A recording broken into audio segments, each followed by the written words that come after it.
হয়, এই জয়সাগৰ যিটো কেনেল আছে এই কেনেলটো আমাৰ মেইন কেনেলৰ প্ৰথম ব্ৰাঞ্চ কেনেল, য'ৰ মুখতে পানীৰ কোনো অসুবিধা নাই। বাকী দূৰৰ কেনেলবিলাকতো ব্ৰাঞ্চবিলাকতো দূৰৰ কথা। এই পেনেলটোত আমি ভালকে পানী দিব পৰা নাছিলে আগৰ পৰা। এইবাৰ ছাৰ্ভে কৰিলোঁ, দেখিলোঁ বেড শ্লপটো পুৰা ভুল হৈ আছিলে। আমি গোটেই বেড শ্লপটো মেইনটেইন কৰিলোঁ।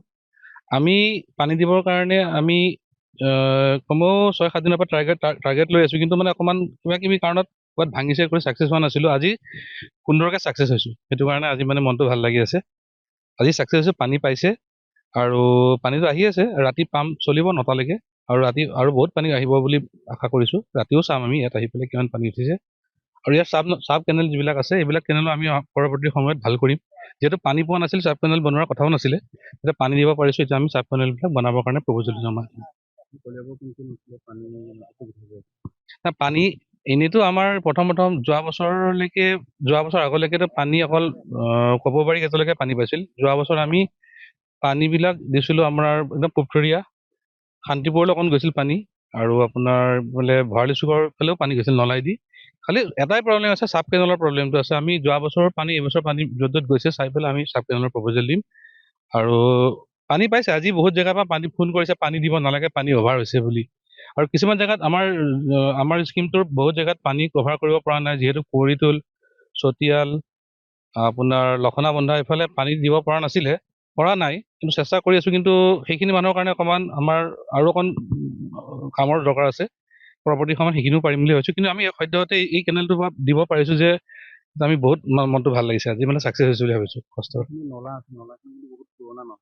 পুৰণা নলা হয়, ঠিক কৰাৰ কথাত আমি এতিয়া বেড শ্লপটো মেইনটেইন কৰিলোঁ। আৰু এইখিনি অকণমান জংঘল হৈছিল, আমি জংঘল পৰা চাফা কৰিছিলোঁ। এই বাৰিষা সময়ত আকৌ জংঘল হৈ গৈছে। ইলেকশ্যনৰ সময়তে আমি জংঘলটো পুৰা চাফা কৰি গোটেই চাফা কৰি দিছিলোঁ। জংঘলটো পটককৈ উঠি আহিছে, এতিয়া পানী গৈছে, এতিয়া জংঘলবিলাক মৰিব। ধন্যবাদ। এই মিৰিভেটিৰ পৰা যিটো পানী আহিছে, মিৰিভেটি গেটৰ পৰা সোণাৰী গাঁও, কামাখ্যা গাঁও, এতিয়া চিলঘাট গাঁও, মাউত গাঁও ক্ৰছ কৰি চামদাৰ গাঁও পাইছেগৈ। যথেষ্ট ভাল হৈছে এবাৰ।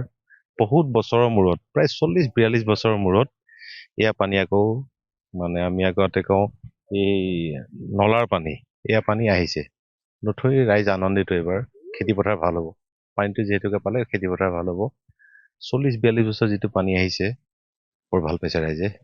বতৰ বেয়া তথাপিও কামত দিব, পানী আহিছে, ভাল হৈছে। যিকেইজন কাৰ্যকৰ্তাই তেওঁলোকে দিনে ৰাতিয়ে কাম কৰিছে, যথেষ্ট ভাল। ৰাতি ৰাতি আহে,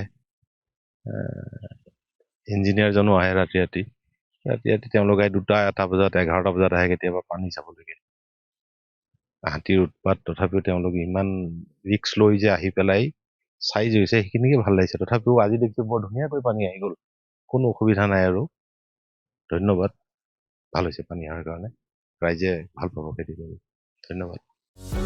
যিকোনো খবৰৰ বাবে যোগাযোগ কৰক আমাৰ এই নম্বৰত 9181 307 221।